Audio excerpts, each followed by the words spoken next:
Vanakkam. So we will continue the last class lectures actually. So last class we discussed about what is mean by hazard, how the hazard become a disaster. Okay, so then what are the different type of natural hazard. So we also look at like that how the world over different continent experiencing the number of natural hazard and then the loss due to the natural hazard. So with respect to human as well as economic. So we understand from that. So basically, even though the Asia, the number of earthquake or the any natural hazard, okay, so considerably high, but the economic loss is actually 50% of the developed countries. So similarly, when you look at a human loss, okay, so the Asia experiencing the more number of fatality when compared to the rich or developed countries. Okay. So if you want to reduce this kind of hazard, okay, we have to be prepared ourselves. So we have seen a 5 step of preparation.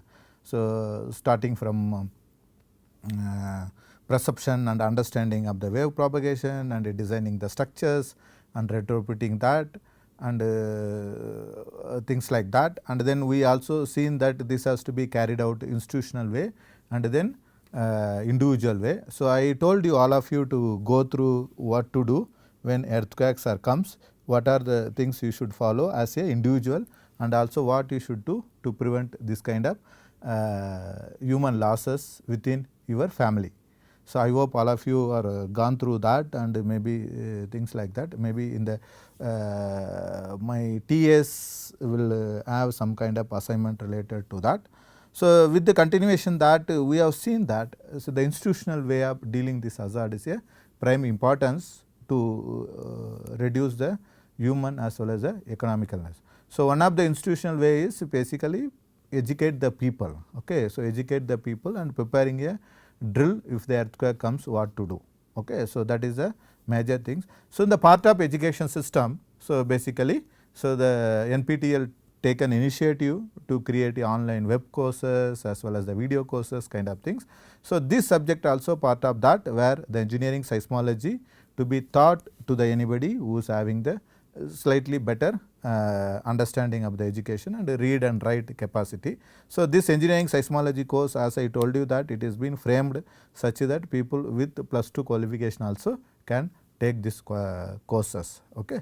So with the continuation that, so today we are going to talk about the more of earthquake and try to understand how the earthquake create a different type of hazard.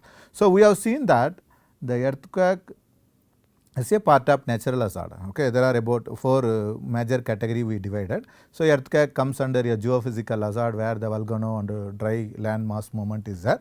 So followed by, so we have seen that among these 3 earthquake as a major this one. So today we are going to see that within the earthquake, okay, within the geophysical, then earthquake, within the earthquake, what are the different hazard parameters or hazard created by the earthquake, okay, which is called as a earthquake hazard. That is hazard caused by the earthquake, we call it as a earthquake hazards. So this earthquake hazard actually we can categorize as a 2 major group.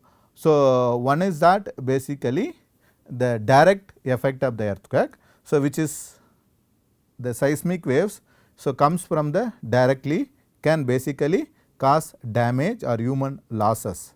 Okay, so that kind of hazard is called as a direct hazard, which I can. So the another one is basically induced hazard. So the induced means the earthquake cause some kind of disturbance in the soil or structure. So that can cause a hazard. Okay, that kind of hazard is called as a induced hazard. Actually, the direct hazards are the effect of ground shaking and ground displacement are the direct hazard. The flooding, landslide, liquefaction, fire and tsunami are the induced hazard. So we are going to discuss how this. So why we need to understand this? Because if you want to design or if you want to prepare yourself to minimize the human loss and economical loss due to earthquake, which we have studied in the last class, how much damage we are experiencing, how many people who are dying, what is the percentage of the share, all those things. So if you want to minimize that, first you have to understand when earthquake happens, what are the different hazards are happening. So we have seen that the effect of the ground shaking, ground displacement, flooding, landslide, liquefaction, fire and tsunami. So, these are all the list of hazards caused by the earthquake or the earthquake hazards. Okay.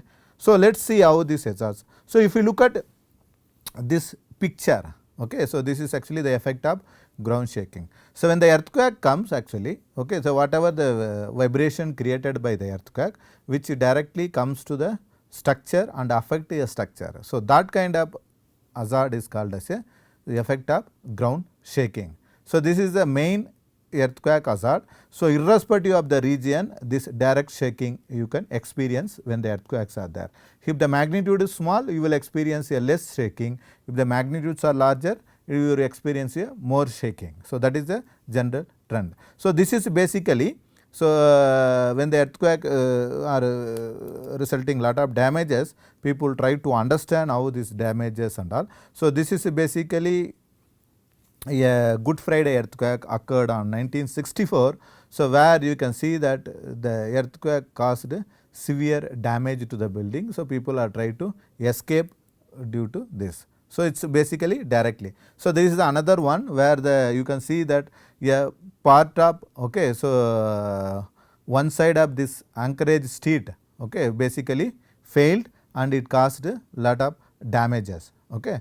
So, then the down picture you can see that this caused by the Loma Prieta earthquake damage in San Francisco. So, where the soft story means story which is generally constructed without any wall, okay, only with the columns. Okay. So, those are all the practice generally people use for the parking slot and all. So, the direct shaking sometime because of the stiffness difference between the top and bottom will cause a huge damage at this kind of. So, this is the typical damage where you can see that it was actually in the San Francisco earthquake damage. So, then you can here see the another typical example where the Kobe earthquake damage. So, the failure of the first story caused a partial collapse of the upper stories. Okay. So, similarly, the North Ridge soft story parking like this one. So, you can see that. So, where the earthquake caused, you can see that the structure is basically intact here, but because there is a stiffness between the top and bottom difference. So, which caused basically the imbalance force and then caused a damage.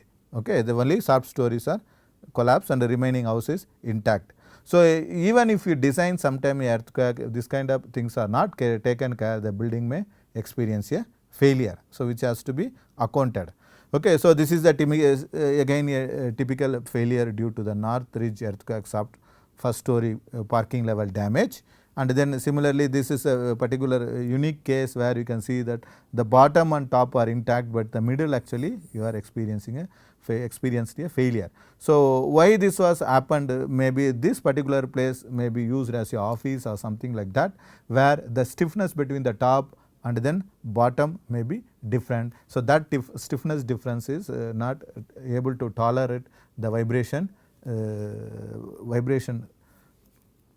force created by the earthquake. Okay. So, these kind of things you can expect.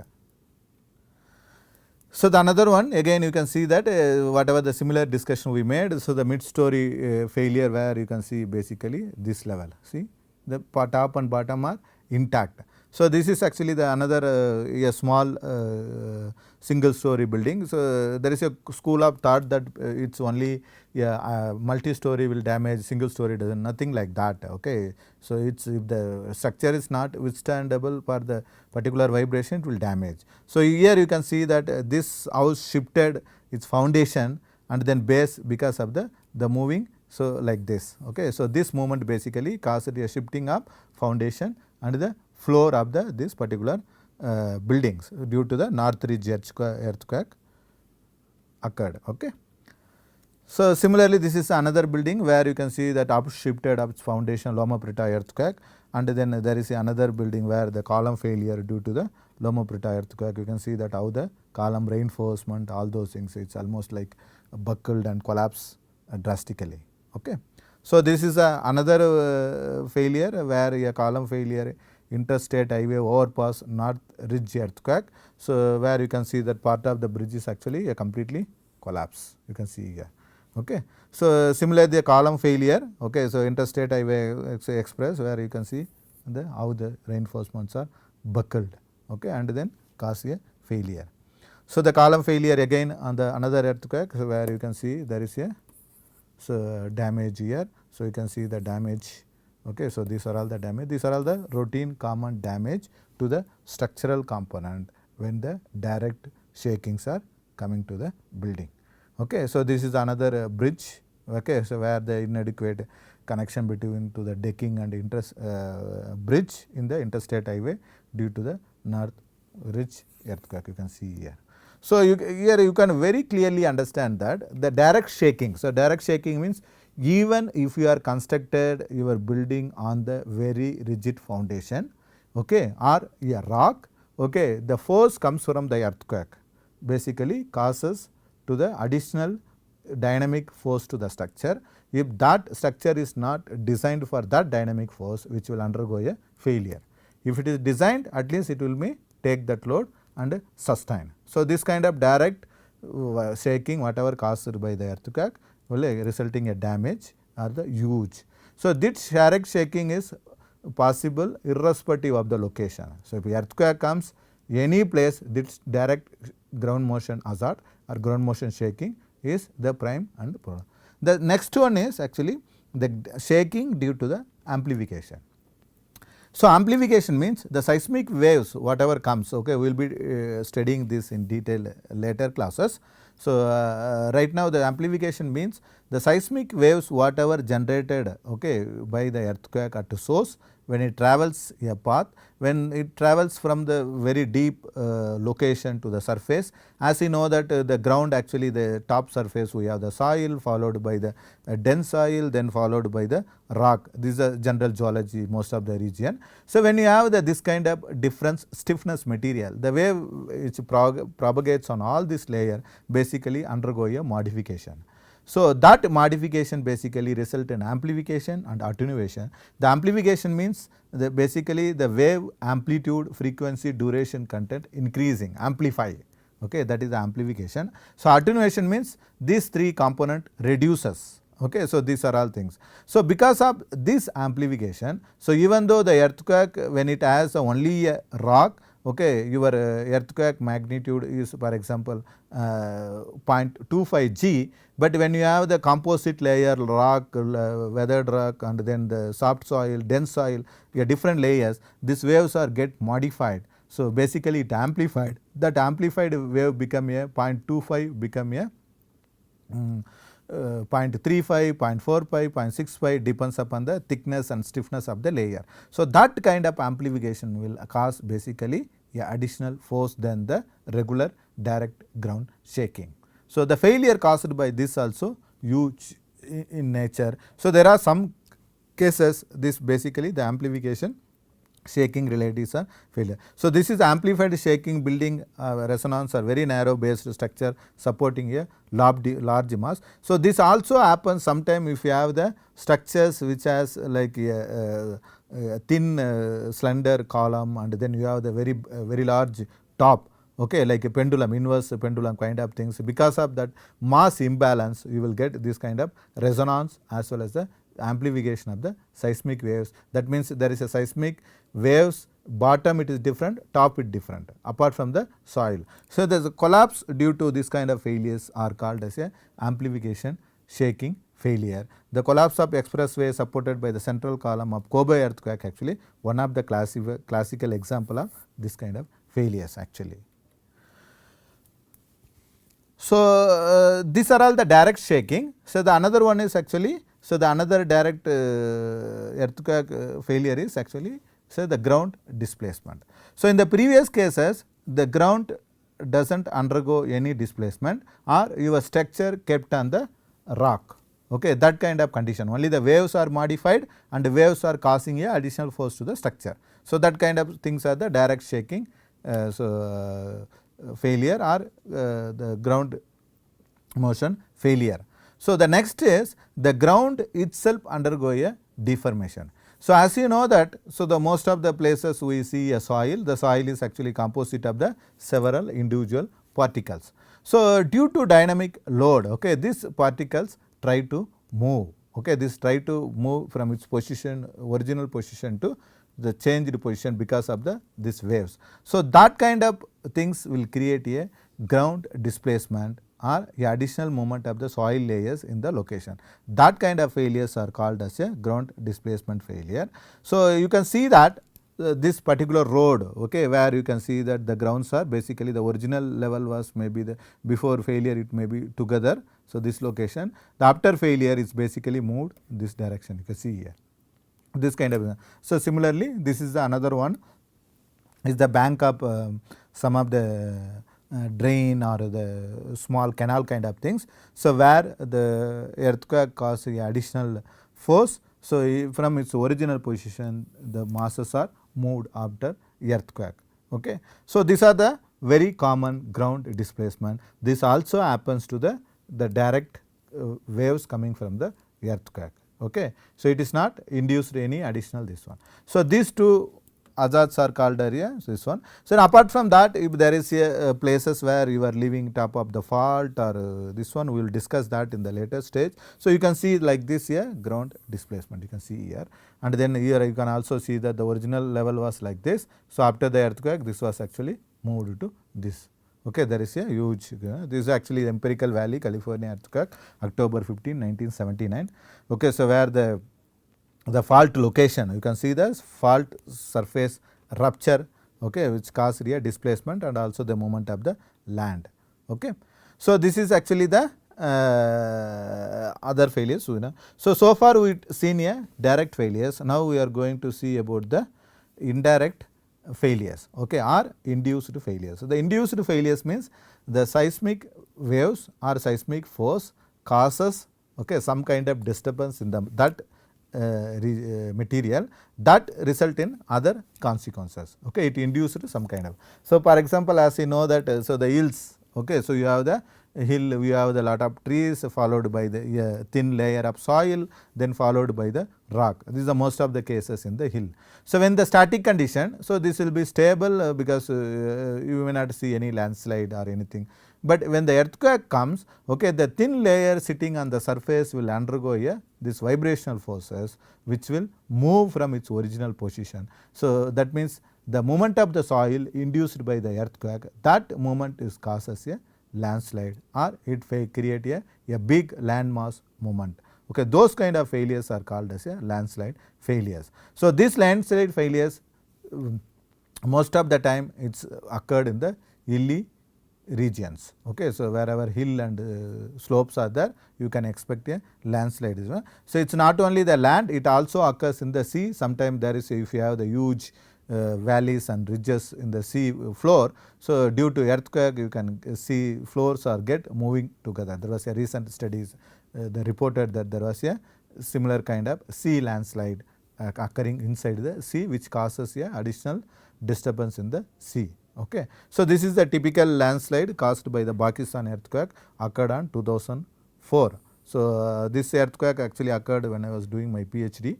So, you can see actually there are a lot of roads in our Indian border region has been completely destroyed. So, there are many places where you can see the amount of the material and this one you can see here. So much. So, there are places where this kind of landslide even caused several villages to be buried completely. Okay. So, there was some, you as you know that below the hill there will be a soil deposit, people will be settling. Okay. So, in that region a small village or 10 people, 10 family, 100 people are settling. But this kind of landslide actually bury them all together. There are many villages are disappeared because of this kind of landslide hazards. It is very dangerous. So, people who are living in that region should be know that even if the earthquake comes, we will not get any landslide in the settlement area, then they can be escaped. So, this is the another place where you can see that the large ancient landslide North Valley of the Ejesteligia. So, you can see basically the movement of the land, this one, and also this is actually the surface faulting on the hill. You can see basically how the land moved, okay, due to this earthquake things. So, there is another one. So, where you can see there is a huge slippage of the overburden above the rock. So, due to the earthquake, and this is another one where you can see there is a damage this place you can see. Okay, it is basically a rotational moment. It just depends upon the earthquake direction and location, depth. You can experience a different type of forces. So, this particular place there is a rotational moment which causes a spreading of the lateral spreading and landslide kind of things. Okay. So, this is the typically basically for the human development, the people cut a hill or the ground and then they make a road. So, if they do not consider the dynamic force due to earthquake in that region, which result in the damage like that. You can see this is so much deep. So, in the static condition it may be stable. So, when you go for the dynamic extra vibration comes, basically it may not be stable. So, which causes this kind of accident. So, this is very common in most of the north hilly region and northeast region of the India. So, recently I had opportunity to visit after Sikkim earthquake, okay, to the some of the area. So, during a earthquake actually, so there are several landslides are occurred. It was even a small moderate magnitude. It is not a very big magnitude, it was around 5.7 or something like that. 2500 landslides are occurred. There are many roads are disconnected because of the failure of the bridge and slope failure and landslide failure. Okay. So, like that it is very common in these regions whenever there is earthquakes are occurring. So, one has to consider this hazard as a part of the earthquake, this one. So, the another one is basically a liquefaction hazard. So, the liquefaction hazard basically when the ground is saturated, okay, then the soil in the ground is actually a cohesionless material. Cohesionless material means material which is easily separable. Okay. So, it is assembled edge of the different particle size, but it does not have any the particle attraction force like cohesiveness. Okay. Generally civil engineering student will be knowing what is the cohesionless and cohesive soil. So, people who are not a civil engineer, so I can explain simply what is meant by cohesive and cohesive soil. So, basically the particles you could able to see, okay. So, by the eye, okay, a small particle, assemblage of the small particle make a soil. So, for example sand is a typical example. So, this is actually cohesionless soil because these particles are not attracted by the particle contact forces. But if you have the materials like clay, okay, so where which is very sticky, these particles are very thin, the particles are attracted by the its own attractive forces. So, those kind of soils are called as a cohesive soil. Okay. Cohesive soil. So, this soil basically is having the more attraction and more bonded, but this soil is having the less attractive and less bonded. So, this kind of soil, okay, the cohesionless soil which saturated in the earthquake, saturated in the water, when earthquake comes, okay, so this saturated water create a additional force to the water. So, the pore pressure get built up. So, this contact between these particles basically lost due to the that vibrative force and the additional force created by the vibration. Then this soil particles start flowing. Okay. So, the flowing like the solid become a liquid. So, that stage called as a liquefaction. So, this is the typical places where you can see this is actually a original ground, you can see that without liquefaction. So, after liquefaction this entire ground become like this, you can see. So, the mud will be ejected and all the water will be coming. So, which is like the dissipation of the pore pressure occurs. So, this is the typical soil where the silt. So, this kind of liquefaction generally occurs on the cohesionless soil, for example silt, sand, gravel. Okay. So, this kind of combination of this kind of particles will cause a liquefaction. So, this liquefaction occurs on the plain land, so nothing to going to happen, but it occurs below the building. Okay. So, then you will have the damages. So, this is the typical liquefaction occurred, okay. So, below the embankments or a dam structure, you can see that the failure of this kind of things happens below the layer where the particles are get separated and the shear strength become a 0. So, you can see that there is a top layer get subsidence. So, similarly this is the another road where you can see basically the failure due to the top layer, which is happened liquefaction due to the bottom layers in the place.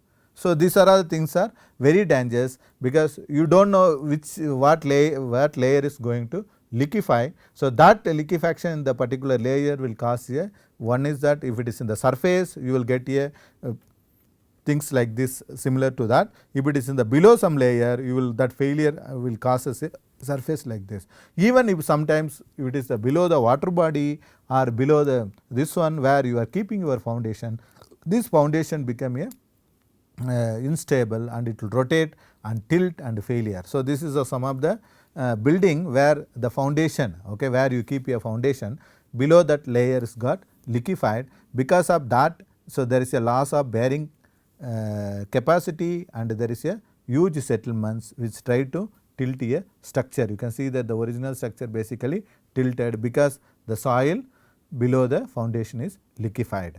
Okay. So similarly, there is a partial collapse because the part of the soil basically liquefied in the entire building area, where you can see that there is a partial collapse due to the this kind of liquefaction at foundation level. So you may not see the liquefaction at the surface, but the liquefaction happened at below some depth. Okay. So these are need to be considered while you designing the new building, or you are retrofitting the new building for the earthquake. So the another hazard is actually, so as we said that, so the earthquake can cause a different way. So when you have the nowadays in India, you might have seen that the GAIL actually putting lot of gas pipelines on the different cities and as well as villages and different places. So this pipeline, okay, as you know that it's a pipe which is connected with a joints, and then whenever there is a change in the direction, they will put a bend and then different connectivity and valve and all those things.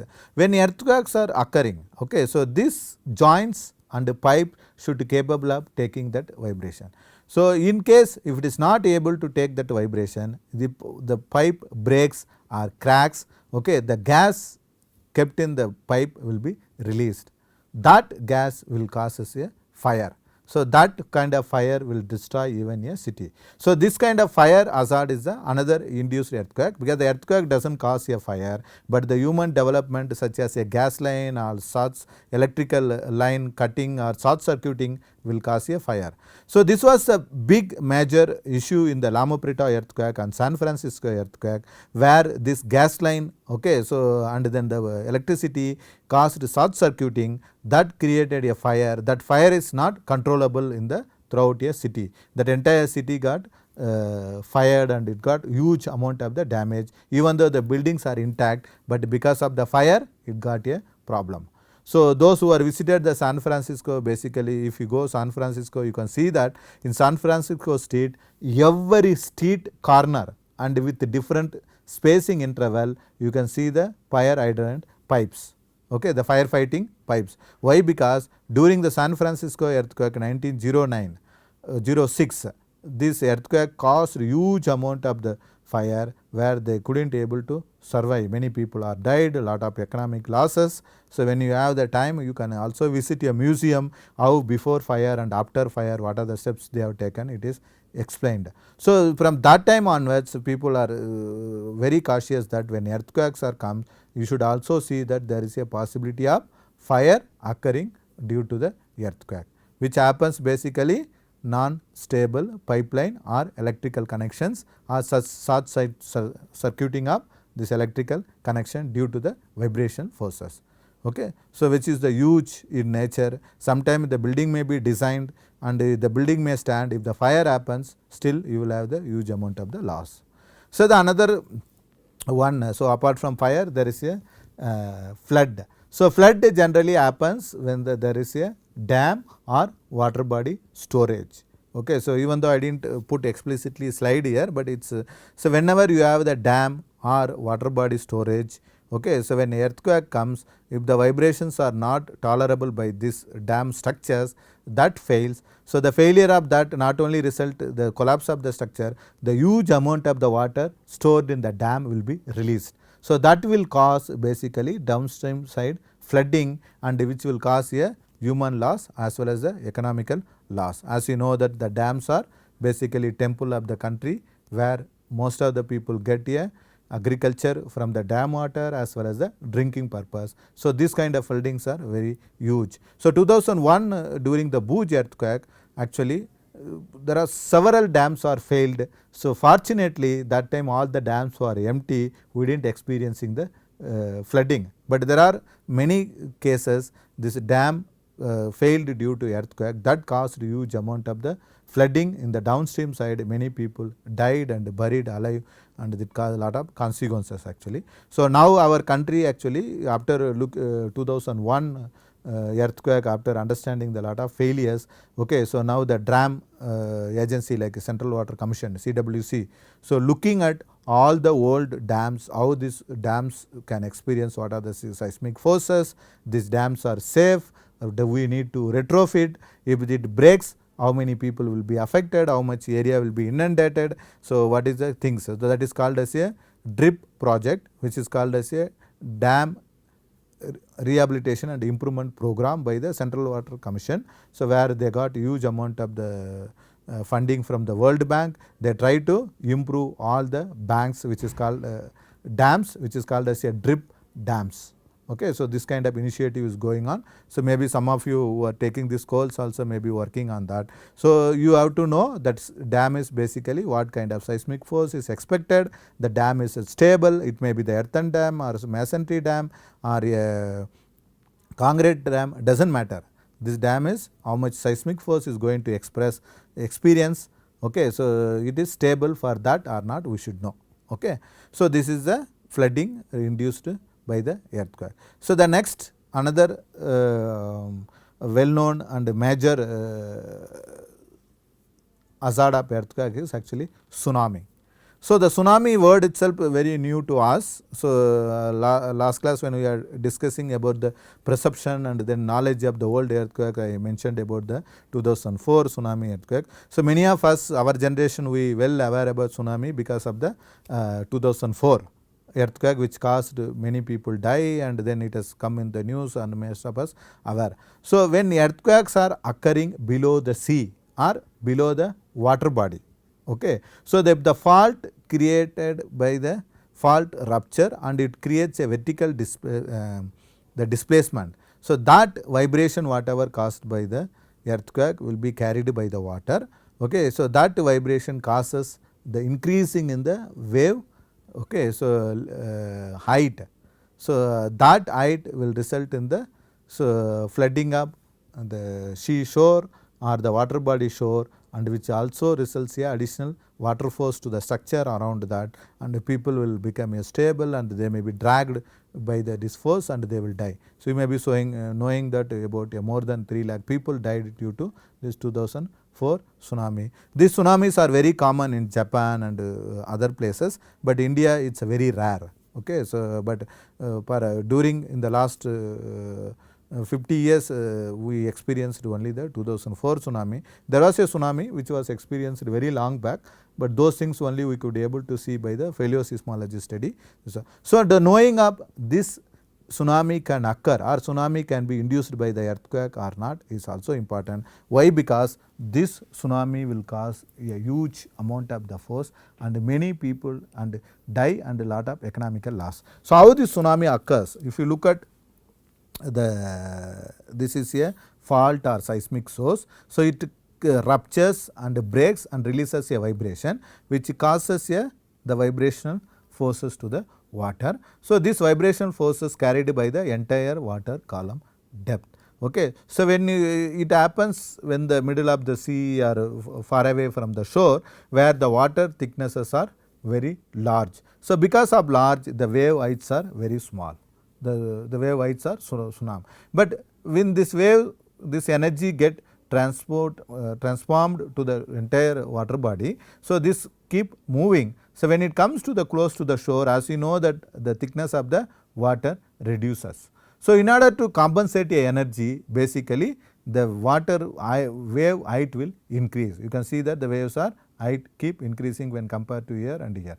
So okay, so then when come to the shore, it will have the very big wave. So this is the speed at which it travels basically. You can see that in the deep water is this one, in the medium depth water is so much, the 35 km per hour in this one. So the beauty of this is actually even a very long distance earthquake, like 2000 kilometer, 3000 kilometer earthquake, okay, away from you also can cause a damage to you. That is the tsunami wave causes. As you know that 2004 earthquake, the Sumatra, okay, it was roughly 1500 kilometer away from our place, okay, that caused there, and it took about a 2 hours to reach that seismic waves carried by the water body, and it comes to the shore, which created a huge amount of the loss. So you can see basically this is your seismic source where the earthquakes are occurred. Then these waves are traveled at a different speed. You can see the speed is written here actually. So when these waves are approaching the shore, okay, the height of the waves become enormous, which is not sustainable by the human being, and some of the buildings which caused huge amount of the human life loss as well as the economic loss. So this is the typical Marina Beach photo during the 2004 earthquake. You can see basically this is the original sea. So you can see how much the water was inundated. So this is basically a road which you go by vehicle and get down to see the beach. No? So this is basically a road. This is the up to this, and then flooded further. So that day people who are in the beach and people who are gone to walking and seeing, many people died. Okay. And here one interesting things to know that, so generally when tsunami occurs, people have to move away from the coast. Since our people doesn't have knowledge about the tsunami, many people went to see how tsunami is coming. Because when there was before tsunami comes, actually the water will recede back, okay, it will go inside and then come back. So while going inside, actually if you know that it is big waves going to come, you can run away and escape. But people thought that it is something a peculiar phenomena, they went and see how far it went inside. Then when the big wave comes, they are all stuck and died. So because this is actually lack of knowledge. Okay. So any water body which is behaving unusual, okay, then the usual, you should immediately run away, otherwise you will end up in the problem. Okay. So that is the common lesson we should know. So many people, even a highly educated degree holders and people who are went to walk, they are all went and see how the tsunami waves are, why the sea went inside without knowing the tsunami going to occur. You can see the height of the wave which caused by the tsunami. You can see basically it's close to the shore, you see how much it is. So when it comes to the shore, the land, you can see how much it will be. So it is a normal human being height, you can see that 4 times, 5 times the waves are get height. So whatever you run, basically you will be dragged. If you are lucky enough, you are holding something, at least you can escape slightly from this kind of hazard. So it is necessary for the places where the coastal regions, these hazards are very high. Okay. So the coastal region, we should know there is a possibility of tsunami. If there is a possibility, how to minimize that, how to reduce that, how our structure can be constructed against a tsunami. Okay. So this is the major hazard which caused in the. So this is the typical photo. You can see basically the water was inundated to the very high level, where you can see the car and other things. So this is after tsunami, where all the non-stable or the permanent fixed objects. Okay. So the object which is not permanent fixed with the ground is moved considerably from the place, and this is the typical photo of the after tsunami, how the vehicle, car and all those things are happened. So this is basically a satellite photo of the waves. So where you can see that the normal wave and tsunami waves, where you can easily see a big rise of the waves. Okay. So that is in the satellite. So this kind of hazards are very dangerous. Okay. So with this actually, so we have discussed today like what are the different type of earthquake hazard we can expect. So we have seen that there are 2 type of earthquake hazard. So one is that the direct, okay, shaking, which is like the ground shaking hazard, or the ground displacement which happens due to the direct vibration. The another one is the induced hazard. So the induced hazard is basically when earthquakes are occurring, the vibration caused by the earthquake will induce this kind of hazard. So we seen how this induced hazard of landslide can cause, what are the consequences that we have seen, and then we have seen the flooding and the fire and liquefaction and tsunami. These are all the induced hazard. So, even though these hazards are appearing at different places due to different earthquake, at one particular location these hazards may not be the all of them may not occur. Okay. So, for example, you are living in the hilly region where you have mostly found a loose material which is cohesive in nature, you may not experience a liquefaction, you may not get a tsunami also. Okay. So, if you are living in the close to the sea, you may not expect a landslide. Most of the sea terrains are the flat in nature. So, it is specific to location. So, based on the particular location, these hazards need to be estimated, and you should consider that force in your design of building or infrastructure, so that you can reduce a damage due to these hazards. So, for example, I can give you a typical list of hazard you can expect in the place like Delhi. For example, if you want to see what are the hazard possible due to the earthquake in Delhi, so you can expect a direct ground shaking. The direct ground shaking is basically common for irrespective of the location. So, that you can expect. So, Delhi basically there is no hill, there is no landslide can occur, and more or less there is no big dam upstream of the Delhi. So, you do not expect a flooding also. So, so no landslide, no flooding, and no tsunami also can come because it is not in the close to the sea. So, remaining hazard like the liquefaction may be possible, amplification may be possible, ground displacement may be possible, and direct ground shaking is possible. So, you should consider all these forces to be estimated, and your structure should be designed for that. Okay, that is a classical example. Similarly, if you want to do it same thing for the Mangalore. Okay, so what are the possible hazard? So, you need to add a basically a Mangalore basically close to the sea. So, you can expect basically a tsunami hazard. Okay, that is also one of the major component. So, since it is also sea with the sand, you can also expect a liquefaction and a direct ground shaking and amplification. If some part of the Mangalore even you have the hills, so okay, where the Mangalore airport basically on the hill, you can also expect some landslide there. So, it should be assessed depends upon the geographical location and a different possible hazard. So, first thing is any place you should first identify what are the possible earthquake hazard at a particular location. Once you know that, then you can work towards try to estimate that precisely and try to design for that. So, that is the reason before starting the entire course content, this chapter discusses the different earthquake hazard occurred in the past earthquake, okay, with the example of the Indian typical cases. So, with this we will close this lecture. So, since last 3 classes we have discussed the different content. So, what are the typical questions, okay, you can expect on this basically. So, you need to know individually, like if particular city is told you, you should be able to know what are the list of earthquake hazard you can expect, and then depends upon the different continent level which one is major, like economic loss is major or human loss is major, you should be able to tell, and then how you can prepare yourself institutional way as well as the individual way to minimize the human and economic losses due to these earthquakes. So, that also can be understood. So, all those things understanding and reading on this direction will help you to tackle some of the questions. So, thank you. We will see in the next lecture.